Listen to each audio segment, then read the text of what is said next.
আমরা এখন দ্বাদশ শ্রেণীর প্রাকৃতিক ভূগোলের শিলামণ্ডলের অন্তর্ভুক্ত ক্ষয়চক্র সম্পর্কে আংশিক আলোচনা করব। আজকে আমাদের আলোচনার প্রধান বিষয় হল শুষ্ক অঞ্চলের ক্ষয়চক্র। উইলিয়াম মরিস ডেভিস 1905 সালে শুষ্ক অঞ্চল বা মরু অঞ্চলের ক্ষয়চক্র সম্পর্কে তার ধারণাটি ব্যক্ত করেন। শুষ্কতার ক্ষয়চক্র সংগঠিত হয় প্রধানত মরু অঞ্চলে। ডেভিস মার্কিন যুক্তরাষ্ট্রের দক্ষিণ পশ্চিমের পর্বতবেষ্টিত মালভূমি অঞ্চলের ওপর সমীক্ষা করে তার এই শুষ্ক অঞ্চলের ক্ষয়চক্র ধারণাটি ব্যক্ত করেন। সুতরাং তার এই ধারণাটি কেবলমাত্র পর্বত বেষ্টিত বা পর্বত সমন্বিত মরু অঞ্চলের ক্ষেত্রেই প্রযোজ্য। সমতল ভূমির ক্ষেত্রে এটি প্রযোজ্য নয়। মরু অঞ্চলে বৃষ্টিপাত কম হওয়ায় জলধারার পরিমাণ কম বলে বায়ুর কাজ এখানে প্রধানত প্রাধান্য লাভ করে থাকে। তবে বাতাসের কাজের পাশাপাশি জলধারার কাজ, আবহবিকার, পুঞ্জক্ষয় প্রভৃতি শক্তিগুলিও ভূমিরূপ বিবর্তনে গুরুত্বপূর্ণ ভূমিকা গ্রহণ করে। সুতরাং শুষ্কতার ক্ষয়চক্রের সংজ্ঞারূপে আমরা বলতে পারি, মরুভূমি ও মরুপ্রায় অঞ্চলে ভাঁজ ও চ্যুতির প্রভাবে উত্থিত কোনো উঁচু ভূমি, বায়ুপ্রবাহ, জলধারা, আবহবিকার, পুঞ্জক্ষয় প্রভৃতির মিলিত কার্যের ফলে যখন প্রারম্ভিক অবস্থা থেকে কতগুলি পর্যায়ের মধ্যে দিয়ে সমতল ভূমি বা পেডিপ্লেনে পরিণত হয়, তখন তাকে আমরা শুষ্ক অঞ্চলের ক্ষয়চক্র বলে থাকি। শুষ্কতার ক্ষয়চক্র সম্পর্কে ব্যাখ্যা দিতে গিয়ে ডেভিস কতগুলি পরিবেশ বা শর্তের কথা উল্লেখ করেছেন। যেমন, প্রথম, যেখানে বার্ষিক গড় বৃষ্টিপাত 25 সেন্টিমিটারের কম, অর্থাৎ শুষ্ক মরু পরিবেশ, এই ধরনের ক্ষয়চক্র হয়ে থাকে। দ্বিতীয়ত, যেখানে ক্ষয়চক্র সংঘটিত হবে সেই ভূমিরূপটি ভাঁজ ও চ্যুতির প্রভাবে সৃষ্ট বিভিন্ন উচ্চতার পর্বত এবং উপত্যকা দ্বারা গঠিত হবে। তৃতীয়ত, এই অঞ্চলে বায়ু ও জলধারা সমানভাবে প্রাকৃতিক শক্তি হিসাবে কার্যকরী হবে। এছাড়াও আবহবিকার ও পুঞ্জক্ষয়ও ভূমিরূপ বিবর্তনে অংশ নেবে। চতুর্থত, ভূমির ঢাল অনুসারে সৃষ্ট নদী অর্থাৎ অনুগামী নদীর মাধ্যমে এখানে অসংখ্য স্থানীয় ক্ষুদ্র ক্ষুদ্র অববাহিকার সৃষ্টি হবে এবং অববাহিকাগুলি মধ্যে সংযোগকারী কোনো নদী থাকবে না।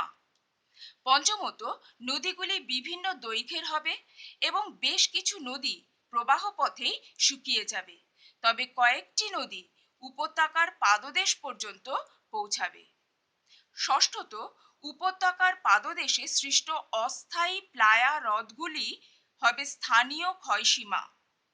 সপ্তমত, এই অঞ্চলে বৃষ্টিপাত খুব বেশি মাত্রায় হবে না। এখানে এমন পরিমাণে বৃষ্টিপাত হবে যাতে উপত্যকা সম্পূর্ণ জলমগ্ন না হয় কিংবা উপত্যকা ছাপিয়ে জলের প্রবাহ যাতে না হয়, সেই পরিমাণ বৃষ্টিপাতই এখানে দরকার। অষ্টমত, ভৌম জলপীঠ বা ভৌম জলপৃষ্ঠই হল মরু ক্ষয়চক্রের স্থায়ী ক্ষয়সীমা। এখন আমরা শুষ্ক অঞ্চলে ক্ষয়চক্রের বিভিন্ন পর্যায়ের বৈশিষ্ট্য এবং তার ফলে সৃষ্ট ভূমিরূপগুলি সম্পর্কে আলোচনা করব। শুষ্ক অঞ্চলে ক্ষয়চক্রটি প্রধানত ১. প্রারম্ভিক পর্যায়, ২. যৌবন পর্যায়, ৩. পরিণত পর্যায় এবং ৪. বার্ধক্য পর্যায়, এই চারটি পর্যায় এখানে লক্ষ্য করা যায়। প্রথম আমরা দেখব প্রারম্ভিক পর্যায়। এখানে ভূ আলোড়নের প্রভাবে ভাঁজ ও চ্যুতিযুক্ত উঁচু ভূমির উৎপত্তি ঘটে, যার মধ্যে অনেকগুলি পৃথক পৃথক পর্বতবেষ্টিত উপত্যকা বা অববাহিকার সৃষ্টি হয়। পর্বতবেষ্টিত অববাহিকা বা উপত্যকার মধ্যেই বৃষ্টিপাতের প্রভাবে কতগুলি অনুগামী নদীর সৃষ্টি হয়। ফলে প্রতিটি অববাহিকার মধ্যে নিজস্ব কেন্দ্রাতিক বা কেন্দ্রমুখী ও অন্তর্বাহিনী জলনির্গমন প্রণালী গড়ে ওঠে। মরু অঞ্চলে অত্যন্ত উষ্ণতার কারণে বাষ্পীভবনের পরিমাণ অনেক বেশি হয়। এছাড়াও বৃষ্টিপাত কম হওয়ায় অববাহিকার বেশ কিছু নদী নদীর অস্তিত্ব বিলুপ্ত হয়। অববাহিকার মধ্যভাগে জল জমে অস্থায়ী হ্রদ বা প্লায়ার উৎপত্তি ঘটে। এই প্লায়া হ্রদই হল স্থানীয় ক্ষয় সীমা। প্রতিটি বেসিনে আলাদা আলাদা স্থানীয় ক্ষয়সীমা গড়ে ওঠে। আবহবিকার বায়ু ও জলধারার মাধ্যমে পার্বত্য অঞ্চলে ক্ষয়কার্যের ফলে সৃষ্ট বা অবরোহণ প্রক্রিয়ায় সৃষ্ট পদার্থগুলি অববাহিকার নিচু অংশে সঞ্চিত হতে শুরু করে এবং এর সঙ্গে সঙ্গেই ক্ষয়চক্র শুরু হয়। দ্বিতীয়ত, যৌবন পর্যায়। যৌবন পর্যায়ের শুরুতে ভূমির উচ্চতা সবচেয়ে বেশি থাকে এবং যত ক্ষয়চক্র সংগঠিত হতে থাকে, অর্থাৎ ভূমির উচ্চতা ততই কমতে থাকে। অতিরিক্ত মাত্রায় আবহবিকারের ফলে প্রচুর পরিমাণে শিথিল শিলাচূর্ণের উৎপত্তি ঘটে। মরু অঞ্চলে সাধারণত বৃষ্টিপাত খুব কম হয়, কিন্তু যখন বৃষ্টিপাত হয় তখন অল্প সময়ে প্রচণ্ড বেগে বৃষ্টিপাত হয়। ফলে প্রবল বৃষ্টিপাতের প্রভাবে আবহবিকারের ফলে সৃষ্ট এই শিথিল শিলাচূর্ণ অপসারিত হতে থাকে এবং এইগুলি উপত্যকার তলদেশে এসে সঞ্চিত হয়। অন্যদিকে পর্বতের ঢালে র্যাভাইন ও ভি আকৃতির উপত্যকার সৃষ্টি হয়। জলধারার মাধ্যমে বাহিত পদার্থ বা শিলাচূর্ণগুলি উপত্যকার সম্মুখে সঞ্চিত হয়ে পলল শঙ্কু গঠন করে। অনেকগুলি পলল শঙ্কু পরপর যুক্ত হয়ে বাজাদা গঠিত হয়। ক্ষয়কার্যের ফলে আবহবিকারের ক্ষয়কার্যের ফলে প্রধানত অববাহিকার মধ্যবর্তী জলবিভাজিকাগুলি ক্রমশ সংকুচিত বা সংকীর্ণ হতে থাকে। আবহবিকার আহ, আচ্ছা, প্রধানত অববাহিকার মাঝে অনুস্রাবণ প্রক্রিয়ায় বৃষ্টির জল জমে অস্থায়ী প্লায়া হ্রদ গঠিত হতে দেখা যায়। এই হ্রদের তলদেশে সূক্ষ্ম পলি সঞ্চিত হতে থাকে, ফলে এখানকার নিচু ভূমিভাগ ক্রমশ উঁচু হতে আরম্ভ করে। যৌবন অবস্থাতে উঁচু ভূমিতে ক্ষয়কার্যের ফলে অবরোহণ প্রক্রিয়া এবং আবহবিকার এবং অববাহিকার নিচু অংশে সঞ্চয় কার্যের ফলে আরোহণ প্রক্রিয়া সবচেয়ে বেশি মাত্রায় কার্যকরী হতে দেখা যায়। এই পর্যায়ে অপবাহন প্রক্রিয়ায় অপসারণ সৃষ্ট গর্ত গড়ে উঠতে দেখা যায় এবং যেখানে সেখানে বালিয়াড়ি গড়ে উঠতে দেখা যায়। আবহবিকারের ফলে সৃষ্ট শিলাচূর্ণ জলধারার মাধ্যমে অপসারিত হয়ে গেলে নিচের শিলাস্তর উন্মুক্ত বা প্রকাশিত হয়ে পড়ে। ফলে ওই উন্মুক্ত শিলাস্তরের ওপর আবার আবহবিকার সংগঠিত হতে দেখা যায়। ফলে শিলাচূর্ণের সৃষ্টি হয় এবং পরবর্তী বৃষ্টিপাত বা জলধারার দ্বারা ওই পদার্থগুলি বা শিলাচূর্ণগুলি আবার অপসারিত হয়ে যায় এবং অববাহিকায় এসে সঞ্চিত হয়। এইভাবে অবরোহণ ও আরোহণ প্রক্রিয়া চলতে থাকে। এরপর তৃতীয় পর্যায় বা পরিণত অবস্থা। যৌবন পর্যায় অপেক্ষা এই পরিণত পর্যায়ে বৃষ্টিপাতের পরিমাণ অনেক কমে যায়। ফলে এই পর্যায়ে ভূমিরূপের বিবর্তন বা পরিবর্তন খুব ধীরে ধীরে সংঘটিত হয়। পরিণত পর্যায়ে ভূমির উচ্চতা ক্রমশ কমতে থাকে। অন্যদিকে নিম্ন অংশে সঞ্চয়ের পরিমাণ ক্রমশ বাড়ে বলে অববাহিকার তলদেশের উচ্চতা ক্রমশ বাড়তে থাকে। ফলে ভূমির বন্ধুরতা কিছুটা হ্রাস পায়। পর্বতের সম্মুখভাগ ক্রমশ ক্ষয় পাওয়ার ফলে পর্বতের পশ্চাৎ অপসরণ ঘটতে থাকে। ফলে উপত্যকা ক্রমশ বিস্তৃত হতে থাকে এবং জলবিভাজিকাগুলি সংকীর্ণ হতে থাকে। এই সময় উপত্যকার সম্মুখে গড়ে ওঠা পলল শঙ্কু ও বাজাদা আরও বিস্তৃত হয়। পশ্চাৎ অপসারণকারী পর্বতের সম্মুখভাগ ও বাজাদার মধ্যবর্তী অঞ্চলে এই সময় শিলা দ্বারা গঠিত মৃদু ঢালু ভূমির সৃষ্টি হতে দেখা যায়।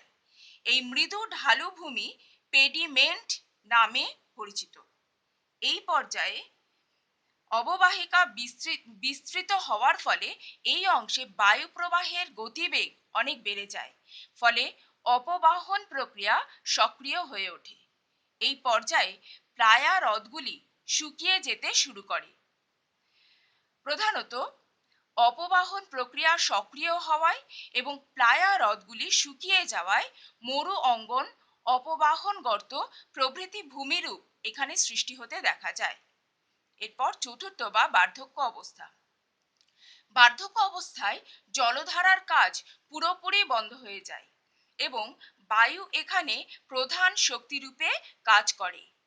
এই পর্যায়ে ভূমিভাগের উচ্চতা ও বন্ধুরতা কমে যায় এবং পেডিমেন্টগুলি পরস্পর যুক্ত হয়ে যায়, ফলে সমগ্র ভূমিভাগটি পর্যায়িত ভূমি বা প্রায় সমতল ভূমিতে পরিণত হয়।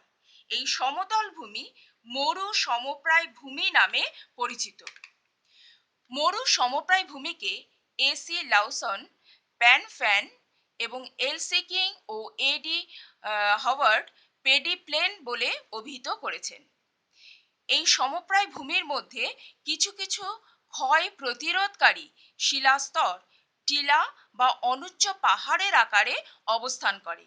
এগুলিকে ইনসেল বার্জ বলা হয়। এই পর্যায়ে বাতাসের কাজ বেশি মাত্রায় হতে দেখা যায় এবং এর ফলে অপবাহন গর্ত, বালিয়াড়ি প্রভৃতি সমপ্রায় ভূমির ওপর গড়ে উঠতে দেখা যায়। শিথিল আলগা পদার্থ বাতাসের দ্বারা অপসারিত হলে অভ্যন্তরের শিলাস্তর উন্মুক্ত হয়ে যায় এবং ভূমির উচ্চতা কমতে থাকে। তবে ভৌম জলপৃষ্ঠের নিচের পদার্থ ভিজে ভিজে থাকায় এখানে বাতাস সহজেই এইগুলোকে অপসারিত করে নিয়ে যেতে পারে না। তাই বলা যায় ভৌম জলপৃষ্ঠই হল শুষ্ক ক্ষয়চক্রের প্রকৃত ক্ষয় সীমানা। এবার আমরা সমালোচনা করব ডেভিস তার শুষ্ক অঞ্চলে ক্ষয়চক্রের ধারণাটি প্রধানত পর্বত বেষ্টিত মরুভূমি অঞ্চলের নিরিখেই আলোচনা করেছেন। যেহেতু পৃথিবীর সকল মরুভূমি পর্বত বেষ্টিত নয়, তাই বলা যায় তার এই মতবাদ পৃথিবীর সকল ভূমিরূপ অঞ্চলের জন্য প্রযোজ্য নয়। শুষ্ক অঞ্চলে ক্ষয়চক্র সম্পর্কে ডব্লিউ.এম. ডেভিস তার মতো এল.সি. কিংয়েরও পাদ সমতলীকরণ মতবাদটিও বিশেষ জনপ্রিয়। এল.সি. কিং দক্ষিণ আফ্রিকার মরুপ্রায় ও সাভানা অঞ্চলের ভূমিরূপের পুঙ্খানুপুঙ্খ বিশ্লেষণ করে 1948 সালে পাদ সমতলীকরণ মতবাদটি প্রকাশ করেন। তার ভূমিরূপ বিবর্তনের মডেলটি ভূমিরূপ চক্র, উৎপত্তিগত চক্র, পেডিপ্লেন চক্র ও পাহাড়ের ঢালের চক্র এই কয়েকটি ক্ষয়চক্র ধারণার সমষ্টি। ধারণার মূল ভিত্তি: 1. পাদ সমভূমি বা পেডিপ্লেনের উৎপত্তি কিভাবে ঘটেছে এবং 2. দীর্ঘকাল ধরে ক্ষয় প্রতিরোধ করে পাদ সমভূমি বা পেডিপ্লেনগুলি কিভাবে তাদের অস্তিত্বকে টিকিয়ে রেখেছে। এই দুটি প্রশ্নের ওপর ভিত্তি করেই কিং তার মতবাদটি প্রতিষ্ঠিত করেন। ডেভিসের ধারণার সমালোচনা করতে গিয়ে দক্ষিণ আফ্রিকার বিস্তীর্ণ অঞ্চল পর্যবেক্ষণ করে কিং প্রধানত 3টি মৌলিক উপাদানের সমন্বয়ে ভূমিরূপ গঠিত হয় বলে উল্লেখ করেছেন। 1. শিলাময় পেডিমেন্ট। কঠিন শিলা দ্বারা গঠিত এই ভূমির ঢাল 1.5 ডিগ্রি থেকে 7 ডিগ্রি পর্যন্ত হয়ে থাকে, যা নদী উপত্যকার নিকটে অবস্থিত। দ্বিতীয়ত, ভৃগু।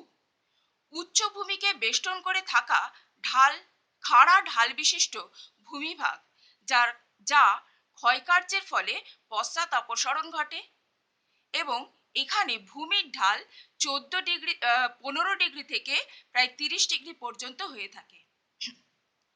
তৃতীয়ত, অবশিষ্ট পাহাড়। মরু বা মরুপ্রায় অঞ্চলে ক্ষয়কার্যের ফলে সৃষ্ট কঠিন শিলা অবশিষ্ট থেকে টিলা বা পাহাড় গঠন করে, যা ইনসেলবার্জ বা বোনহার্ড নামে পরিচিত। ইনসেলবার্জ কম ক্ষয় পেলে এর আকার অনেক বড় হয়, একে মেসা বলে। অন্যদিকে ক্ষয়কার্য বেশি হওয়ায় মেসা ছোট হয়ে বিউট বা বাটে সৃষ্টি করে। ইনসেলবার্জ ক্ষয় হয়ে বোল্ডার স্তূপে পরিণত হলে তাকে ক্যাসেল ক্যাপিস বলা হয়। এলসি কিং এর পেডিপ্লেন চক্র। এখন আমরা এলসি কিং এর পেডিপ্লেন চক্র সম্পর্কে আলোচনা করব।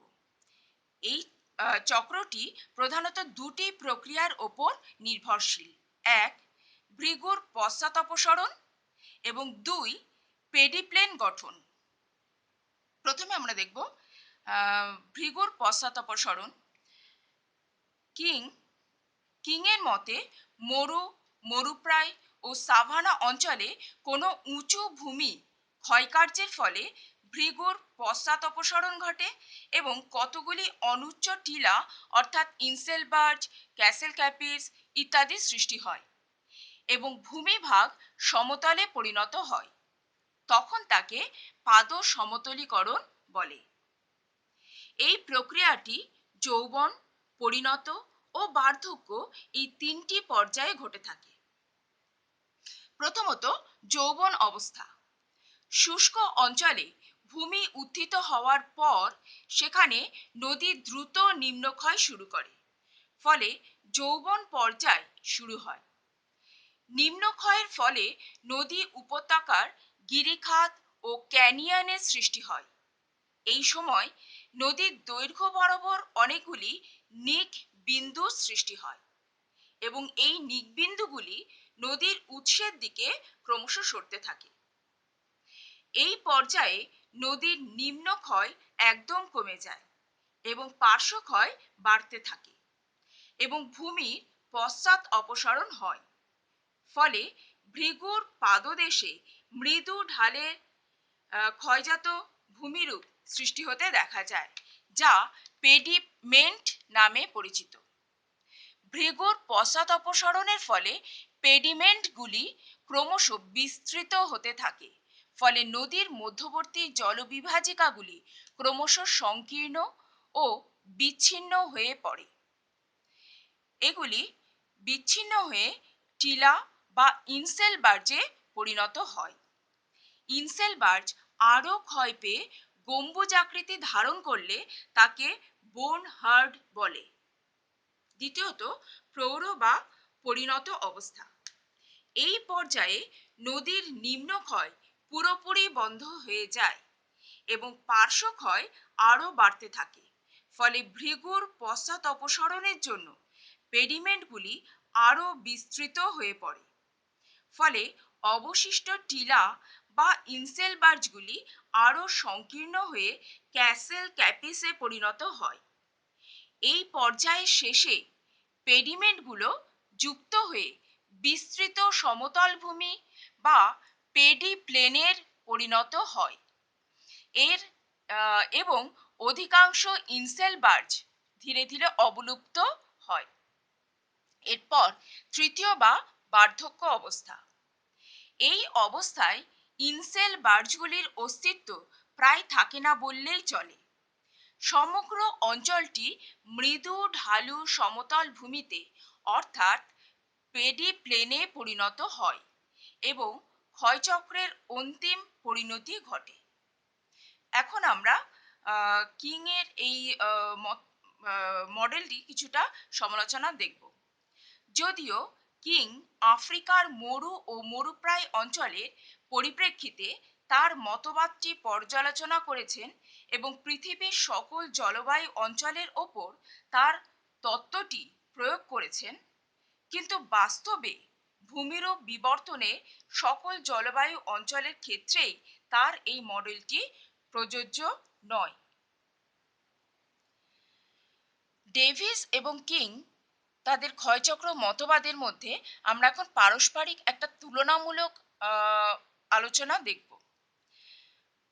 ডব্লিউ.এম. ডেভিস এবং এল.সি. কিং দুজনেই ভূমিরূপ বিবর্তনের দুটি মডেলের উপস্থাপনা করেছেন, যে দুটি অত্যন্ত গুরুত্বপূর্ণ। কিন্তু এদের মধ্যে কিছু কিছু মিল এবং কিছু কিছু অমিল দেখতে পাওয়া যায়। প্রথমত, ডেভিস এবং কিং উভয়ের ধারণাতে আমরা দেখি ভূমির উত্থান পর্বের পর ভূমি সুস্থিত থাকে এবং তারপর ক্ষয়চক্র শুরু হয়, এই কথা বলার হয়েছে।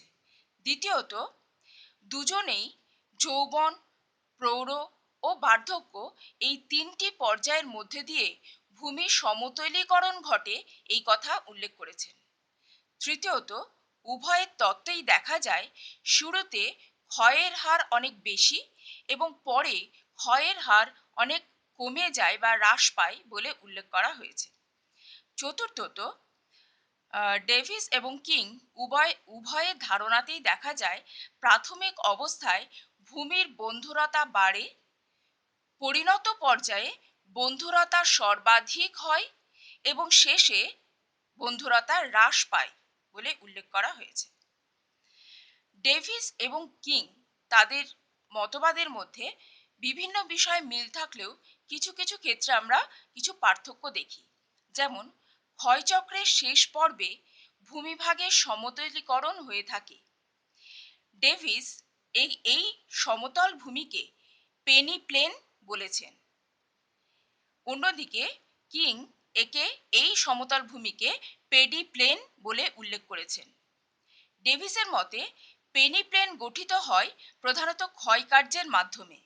অন্যদিকে কিং এর মতে পেডিপ্লেন একত্রিত হয়ে পেডিমেন্ট একত্রিত হয়ে পেডি প্লেন গঠিত হয়। দ্বিতীয়ত, আমরা দেখি ডেভিসের মতে ক্ষয়চক্রের অন্তিম বা শেষ পর্যায়ে অনুচ্চ টিলাকে তিনি মোনাডনক বলেছেন। অন্যদিকে কিং তিনি এই অনুচ্চ টিলাকে ইনসেলবার্জ, বোনহার্ড, ক্যাসেল ক্যাপিস ইত্যাদি নামে অভিহিত করেছেন। অন্যদিকে ডেভিস প্রধানত আর্দ্র ও শুষ্ক উভয় অঞ্চলে ক্ষয়চক্রের ধারণা দিয়েছেন, কিন্তু কিং তিনি মরু ও মরুপ্রায় অঞ্চলের ক্ষয়চক্রের একটি ধারণা তিনি দিয়েছেন। পরিশেষে বলা যায় উভয়ের আহ, উভয় যে ক্ষয়চক্র সম্পর্কে তাদের মতামত বা মডেল ব্যাখ্যা করেছেন সেগুলি অত্যন্ত গুরুত্বপূর্ণ একটি অংশ।